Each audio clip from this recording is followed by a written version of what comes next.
नमस्कार दोस्तों, एक बार फिर आपका इलेक्ट्रिशियन ट्यूटोरियल में स्वागत है। हमने जो क्वेश्चन 10 क्वेश्चन की जो सीरीज स्टार्ट की थी उसका जो सेकंड पार्ट है वो आज हम करने वाले हैं। आज के टॉप क्वेश्चन में सबसे क्वेश्चन जो पहला क्वेश्चन है वो है ट्रांसफार्मर ऑयल की डाई इलेक्ट्रिक पावर होती है। जो अपना ट्रांसफार्मर का जो ऑयल होता है उसकी डाई इलेक्ट्रिक पावर कितनी होती है। पहला ऑप्शन है 1 केवी, दूसरा 33 केवी, तीसरा 100 केवी और डी ऑप्शन है 330 केवी। तो इसके अंदर जो ऑप्शन होगा 1 केवी नहीं होगा, इसके अंदर है 33 केवी। जो अपना ट्रांसफार्मर ऑयल होता है उसकी जो डाई इलेक्ट्रिक पावर होती है, जो डाई इलेक्ट्रिक पावर होती है वो 33 केवी केवी होती है किलोवाट, किलोवोल्ट, वोल्ट 33 किलोवोल्ट अर्थात 33,000 वोल्ट। अपन इसको ऐसे लिख सकते हैं 33,000 वोल्ट की जो पावर डाई इलेक्ट्रिक पावर होती है वो 33,000 की है, 33,000 वोल्ट या जिसको अपन 33 केवी बोलते हैं। इसके बाद में अगला क्वेश्चन है ट्रांसफार्मर, जो ट्रांसफार्मर है उसकी पटलित क्रोड, जो क्रोड होती है उसको पटलित बनाया जाता है। जो कोर या जिसके ट्रांसफार्मर जो क्रोड बोलते हैं उसको, उस पे ट्रांसफार्मर वाइंडिंग की जाती है, उसको पटलित किया जाता है। इसका क्या उद्देश्य होता है, का उद्देश्य है तो ताम्र हानि कम करने के लिए, ये बिल्कुल नहीं। अधिक वोल्टता उत्पन्न करने के लिए, ये भी गलत है, क्योंकि अधिक वोल्टता उत्पन्न करने के लिए अपने को जो है क्रोड होती है उसको पटलित करने नहीं, उसको जो ट्रंस है जो पटलित कोर पर जो अपने वाइंडिंग की हुई है उसके अंदर जो ट्रंस या जिसको अपन बोलते हैं जो लपेट होते हैं उनकी संख्या में वृद्धि करके अपन वोल्टता को बढ़ाया जा सकता है। लेकिन उसकी क्रोड का जो पटलित करने का जो उद्देश्य होता है वो अधिक वोल्टता का नहीं होता है। उसके बाद में जो तीसरा ऑप्शन है वो है लोहा हानि कम करना। हाँ, ये इसका ऑप्शन सही है। जो लोहा हानि होती है, हानि दो प्रकार की होती है, लोहा हानि एक ताम्र, दूसरी लोहा हानि। और लोहा हानि में भी ये जो होता है लोहा हानि होती है उसके अंदर भी दो टाइप की होती हैं, एक स्टेरेसिस लॉस,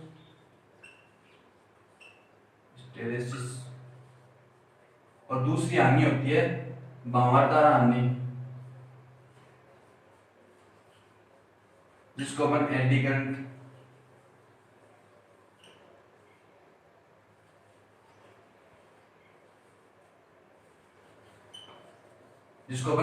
लॉस भी कहते हैं। जो भंवरदार हानि होती है अर्थात आपने वो सिर्फ ऑप्शन अगर यही लोहा हानि दिया हुआ है इसलिए ये क्वेश्चन सही होगा, क्योंकि जो लोहे के कारण जो हानि होती है ना, लोहे वाले भाग के कारण जो हानि होती है वो होती है क्रोड के कारण। जो लोहे हानि होती है वो क्रोड के कारण होती है, जो इसके अंदर जो क्रोड वाला जो पोर्शन होता है उसके कारण ये जो लोहा हानि होती है। और जो ताम्र हानि होती है वो होती है जो क्रोड के ऊपर जो वाइंडिंग की होती है उसके अंदर जो हानि होती है वो होती है ताम्र हानि। तो इसके अंदर जो सही ऑप्शन है वो सी होगा, लोहा हानि कम करने के लिए। और इसके बाद डी ऑप्शन हुआ गलत हो गया, आवर्ती में परिवर्तन कम करना वो उसका गलत आंसर इसमें। उसके बाद में है वास्तविक ट्रांसफार्मर। जो वास्तविक ट्रांसफार्मर है उसमें घर्षण हानि होती है। सबसे पहले तो आपको ये पता होना चाहिए जो घर्षण हानि होती है वो क्या होती है, किस कारण होती है। तो मैं बता देता हूँ कि जो घर्षण हानि होती है, जो कोई चीज दो, जैसे मान लो कि जो प्लेट है दो, उनके जो आपस चल रही हैं, एक साइड चल रही है इस साइड चल रही है, जो गतिशील अवस्था में होती है उनके बीच में जो घर्षण उत्पन्न होता है, यहाँ पे जो बीच में घर्षण उत्पन्न होता है तो उसके कारण जो हानि उत्पन्न होती है वो होती है घर्षण हानि। तो यहाँ पे जो ट्रांसफार्मर है उसके अंदर अपन ने पहले पहले वाले जो पहले क्लास ली थी उसके अंदर बताया था कि जो ट्रांसफॉर्मर होता है उसका कोई भी पोर्शन जो पार्ट होता है वो हिलने घूमने वाला पोर्शन नहीं होता है। जो ये ट्रांसफॉर्मर होता है वो एक स्थिर ट्रांसफॉर्मर होता है, इसलिए इसको स्टैटिक ट्रांसफॉर्मर भी कहते हैं। इसको अपन बोलते हैं स्टैटिक ट्रांसफॉर्मर। तो इसके अंदर जो ट्रांसफार्मर में जो हानि होगी स्थिर स्थिर हानि होंगी, जो भी हानि होंगी जो स्थिर वाली होंगी, स्थिर हानि जिनको स्थिर हानि बोलते हैं। तो यहाँ पे जो घर्षण हानि है, पहले बात तो घर्षण हानि ट्रांसफार्मर के अंदर नहीं होती है। तो इसके अंदर ऑप्शन 30 नहीं होगा और 75 नहीं होगा और इसके बाद में जो 60% है वो भी नहीं होगा। तो यहाँ पे जो घर्षण हानि होगा उसके लिए ऑप्शन अपना डी ऑप्शन सही रहेगा, जो है कि 0% है। तब ट्रांसफॉर्मर में घर्षण हानि नहीं होती है और इसका मान होता है 0%। उसके बाद में 4th नंबर का जो क्वेश्चन है वो है ट्रांसफॉर्मर की जो सेकेंडरी वाइंडिंग है, जो ट्रांसफॉर्मर के अंदर जो सेकेंडरी वाइंडिंग होती है जो लोड से जुड़ी हुई होती है, सेकेंडरी वाइंडिंग उसे बोलते हैं जो लोड से जुड़ती है। सेकेंडरी वाइंडिंग में प्रेरित ईएमएफ, ईएमएफ को बोलते हैं इलेक्ट्रोमोटिव फोर्स। ईएमएफ अपन ने पहले भी पढ़ा था। ईएमएफ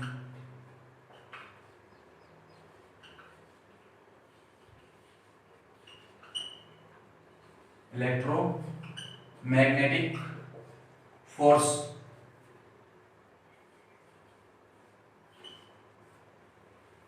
इलेक्ट्रोमैग्नेटिक फोर्स इसको बोलते हैं विद्युत वाहक बल, जिसको शॉर्ट में विवाह बल भी बोलते हैं। विवाह बल, विद्युत वाहक बल।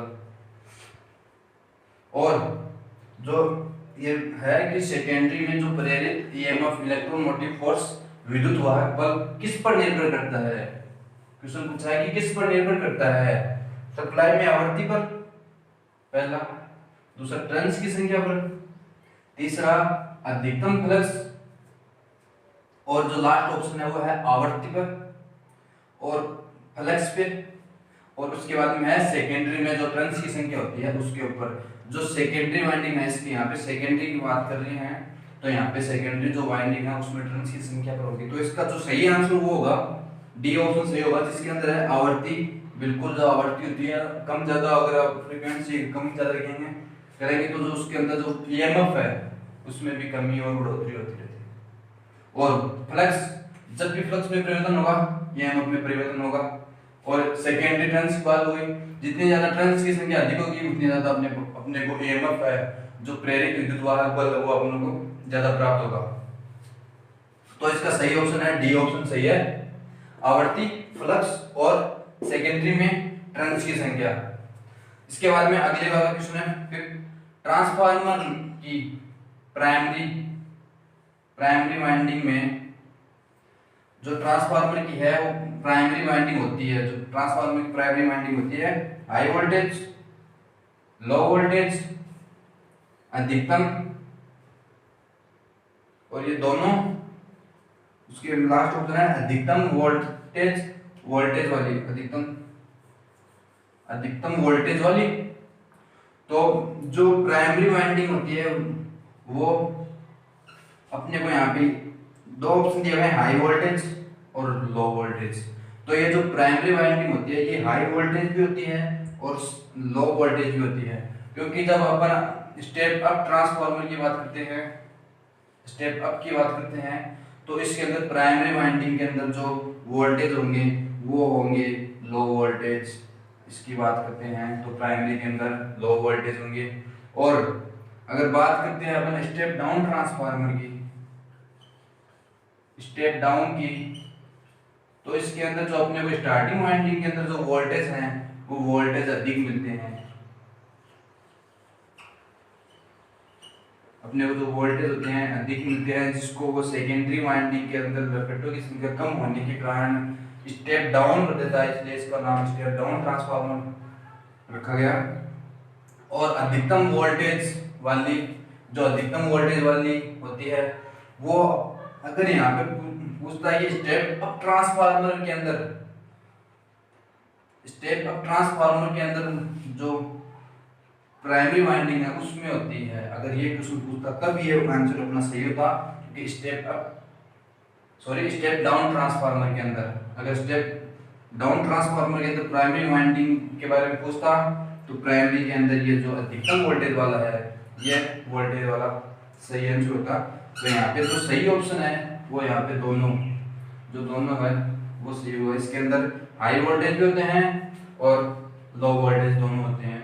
इसके लिए जो लास्ट ऑफ फिफ्थ क्वेश्चन है इसका दोनों आंसर होंगे। तो चलिए आगे बात करते हैं 6 नंबर के ट्रांसफार्मर के जो क्वेश्चन है आज का। जो कंजर्वेटर है उसका प्रयोग किया जाता है। कंजर्वेटर का प्रयोग किया जाता है तेल के फैलाव और सिकुड़न में सहायता के लिए। दूसरा है शॉर्ट सर्किट से सुरक्षा के लिए। तीसरा है नमी को रोकता है। और इसका जो लास्ट डी ऑप्शन है वो है तापमान मापता है। तो ये जो तापमान मापता है ये तो बिल्कुल नहीं हो सकता। जो तापमान को मापने का जो काम होता है वो तो टेम्परेचर को जो तापमापी होता है उसका होता है। और नमी को रोकता है, ये नमी को रोकने वाला भी नहीं। नमी को रोकने वाला होता है जिसके अंदर जो जेल लगी होती है, सिल्ली का जेल होती है, जिसके बारे में अपन ने उससे पहले वाले में इस जो क्वेश्चन से जस्ट पहले वाला जो क्वेश्चन था उसके अंदर पढ़ा था सिलिका जेल के बारे में। उसके अंदर बताया था तो जो नमी को रोकने का काम होता है वो तो सिलिका जेल का हो गया। तो ये दो ऑप्शन तो वैसे नहीं होंगे। और शॉर्ट सर्किट से सुरक्षा ये भी नहीं। जो सर्किट ब्रेकर वगैरह होते हैं, जो युक्तियां होती हैं सर्किट ब्रेकर, उनका काम होता है शॉर्ट सर्किट से सुरक्षा के लिए। तो जो इसका सही ऑप्शन होगा वो फर्स्ट ऑप्शन होगा, तेल के फैलाव और सिकुड़न में सहायता के लिए। जो ट्रांसफार्मर में जो ऑयल होता है उसको फैलाव और उसको सिकुड़न के लिए जो सहायता करता है वो होता है कंजर्वेटर टैंक। तो मैं कंजर्वेटर टैंक होता है कौन सा? इसको कंजर्वेटर टैंक होता है। ये जो कंजर्वेटर है ये टैंक होता है जो ट्रांसफार्मर के ऊपर की साइड जो एक छोटा टैंक होता है, जो ऑयल टैंक होता है, जो ऑयल टैंक होता है उसके जस्ट ऊपर एक कंजर्वेटर टैंक भी होता है, छोटा टैंक होता है, जिसके अंदर जब ट्रांसफार्मर का जो ऑयल है वो गर्म होने के बाद में ऊपर की तरफ कंजर्वेटर टैंक के अंदर चला जाता है। तो इसका जो पहला है फैलाव ये हो गया। और उसके बाद में जब ये टैंक से जब ऑयल है वो ठंडा हो जाता है, जब ये ऑयल ठंडा हो जाता होने के बाद में वापस ऑयल टैंक के अंदर आ जाता है, तो इसका ये जो सिकुड़न वाला है ये इसका सही होगा। इसलिए जो कंजर्वेटर है उसका जो प्रयोग होता है तेल के फैलाव और सिकुड़न में सहायता के लिए होता है। तो ये इसमें अपना आंसर ए है। इसके बाद में सेवंथ, ट्रांसफार्मर में जो हम की आवाज आती है, जो ट्रांसफार्मर होता है उसके जब पास में जाके देखेंगे तो एक हम ऐसे कुछ आवाज आती है, उसका जो मुख्य कारण होता है वो क्या होता है? जो हम की आवाज होती है उसका मुख्य कारण क्या होता है? तो जो पहला ऑप्शन है transformer lamination, transformer oil, tank की दीवार, जो ये टैंक बने होते हैं उनकी दीवार, या फिर चुंबकीय प्रतिबंध। तो इसके अंदर जो ट्रांसफार्मर लेमिनेशन है उसका तो कोई मतलब नहीं होता। जो ट्रांसफार्मर के अंदर लेमिनेशन जो किया होता है, पत्तियों के ऊपर जो लेमिनेशन किया जाता है उनके अंदर तो ये हम की आवाज उनके कारण तो ये नहीं आती। तो इसके पहला ऑप्शन रॉन्ग।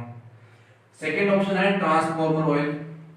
ट्रांसफार्मर ऑयल का भी कोई ऐसा काम नहीं होता है जिससे कि उसमें हम की आवाज आती है। ट्रांसफार्मर ऑयल का सिर्फ शीतलन का काम होता है। जो शीतलन होता है वो ट्रांसफार्मर ऑयल का काम होता है। जो वाइंडिंग गर्म हो जाती है तो ये ट्रांसफार्मर ऑयल गर्म हो जाता है। ट्रांसफार्मर ऑयल गर्म होने के बाद में जो ट्रांसफार्मर जो ऑयल है जो ऑयल टैंक में डला हुआ होता है उस ऑयल टैंक से गर्म होकर जो कंजर्वेटर टैंक है उसके अंदर चला जाता है, कंजर्वेटर है उसके अंदर चला जाता है, और उसके बाद ठंडा होने के बाद वापस से वो ऑयल टैंक में आ जाता है। तो ये ट्रांसफार्मर ऑयल ये तो गलत हो गया। इसके बाद फिर टैंक की दीवार, इसका कोई लॉजिक नहीं है, टैंक की दीवार क्या होगी। इसके बाद में जो लास्ट ऑप्शन है चुंबकीय प्रतिबंध, तब जो ट्रांसफार्मर में जो हम की आवाज आती है उसका जो मुख्य कारण होता है वो होता है चुंबकीय प्रतिबंध। इसके बाद में अपना नेक्स्ट क्वेश्चन आता है अन्योन्य प्रेरण, जिसको अपन म्यूचुअल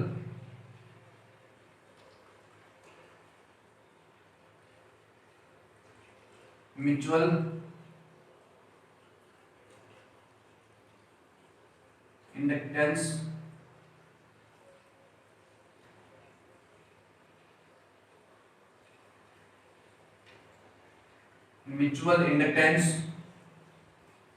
बोलते हैं। जो अन्योन्य प्रेरण है किसका बुनियादी परिचालन सिद्धांत है, जो जिसके ऊपर ये चलता है, परिचालन अर्थात जो चलता है, जो म्यूचुअल इंडक्टेंस या अन्योन्य प्रेरण का जो सिद्धांत है उस पे परिचालन करता है, कौन करता है। तो ऑप्शन देखते हैं। जो पहले ये लास्ट ऑप्शन है रेक्टिफायर नहीं होगा। उसके बाद में है जनरेटर, ये बिल्कुल नहीं होगा। जब अपन जनरेटर का जो पोर्शन पढ़ेंगे उसके बारे में बताएंगे जो जनरेटर में क्या होता है। और ये जो मोटर वाला पोर्शन है ये भी होता है। जो ट्रांसफार्मर होता है, जब हमने पढ़ा था कि ट्रांसफार्मर अन्योन्य प्रेरण के सिद्धांत पर कार्य करता है, ये वही क्वेश्चन है इसका ट्रांसफार्मर। तो इसके अंदर सही ऑप्शन ए होगा। उसके बाद में सेकंड लास्ट ऑप्शन क्वेश्चन है जो घरों को बिजली की अपेक्षाकृत कम मात्रा की आपूर्ति करने के लिए कौन सा ट्रांसफार्मर काम में लिया जाता है। जो अपन घरों के अंदर जो बिजली है उसकी अपेक्षाकृत जितनी आपूर्ति होती है, उस कम मात्रा की जो आपूर्ति अपने को मिलती है, वो जो काम करता है ट्रांसफार्मर, उसके लिए कौन सा ट्रांसफार्मर काम में लिया जाता है। पहला रेक्टिफाइड ट्रांसफार्मर नहीं, इस रेक्टिफाइड ट्रांसफार्मर का होता है बढ़ाने का काम होता है, जो बढ़ा के देता है, बढ़ाता है। जो कम जहाँ पे सब स्टेशन से जब बिजली आती है तो वहाँ बीच के अंदर जो ट्रांसफार्मर काम में लिए जाते हैं, जिससे कि जितनी बिजली लाने के लिए जितना खर्च हो गया, जितना लॉस हो गया, उसको कम करने के लिए जो रेक्टिफायर जो ट्रांसफार्मर होता है उसका काम में लिया जाता है रेक्टिफायर का। उसके बाद में पावर ट्रांसफार्मर, ये भी नहीं होगा। ट्रांसफार्मर ये वोल्टेज सुधारने के लिए क्या काम में लिया जाता है पावर ट्रांसफार्मर का। और इसको अपन ने पढ़ा था कि जो हाई वोल्टेज पर है, जो हाई वोल्टेज है उस पर ये काम नहीं करता। तो यहाँ पे अपने को अपेक्षा कम आपूर्ति चाहिए, यहाँ पे जो हाई वोल्टेज आएगी उसको ये कम करता है, तो ये हाई वोल्टेज पर तो वैसे भी काम नहीं करता, तो इसके लिए ये गलत हो गया। दूसरा है करंट ट्रांसफार्मर, जो करंट ट्रांसफार्मर होता है ये भी नहीं होता। उसके बाद में पॉल टाइप डिस्ट्रीब्यूशन ट्रांसफार्मर, जब अपन ने ट्रांसफार्मर के जो टाइप्स पढ़े थे वोल्टता के आधार पर, वोल्टेज के आधार पर ट्रांसफार्मर पढ़े थे, उसमें मैंने बताया था कि जो डिस्ट्रीब्यूशन ट्रांसफार्मर होता है उसका कार्य होता है जो अपन घरों में जो सप्लाई आती है वो डिस्ट्रीब्यूशन ट्रांसफार्मर के द्वारा आती है। तो इसके अंदर जो सही ऑप्शन है वो है डी ऑप्शन सही होगा। इसके बाद में लास्ट क्वेश्चन है पोटेंशियल ट्रांसफार्मर। अपन ने दो ट्रांसफार्मर पढ़े थे, सीटी और एक पढ़ा था पीटी।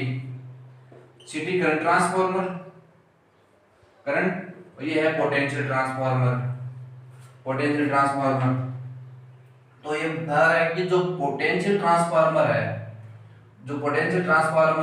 कौन सा ट्रांसफार्मर माना जाता है, कौन सा ट्रांसफार्मर माना जाता है। जो पोटेंशियल ट्रांसफार्मर होता है वो कौन सा ट्रांसफार्मर माना जाता है। तो पहला आता है ऑटो ट्रांसफार्मर, नहीं बिल्कुल भी नहीं। इसके बाद में होता है डिस्ट्रीब्यूशन ट्रांसफार्मर, नहीं। जो पीटी ट्रांसफार्मर होता है नहीं होता। इसके बाद में आता है वोल्टेज ट्रांसफार्मर, नहीं होता। ये जो पोटेंशियल ट्रांसफार्मर होता है,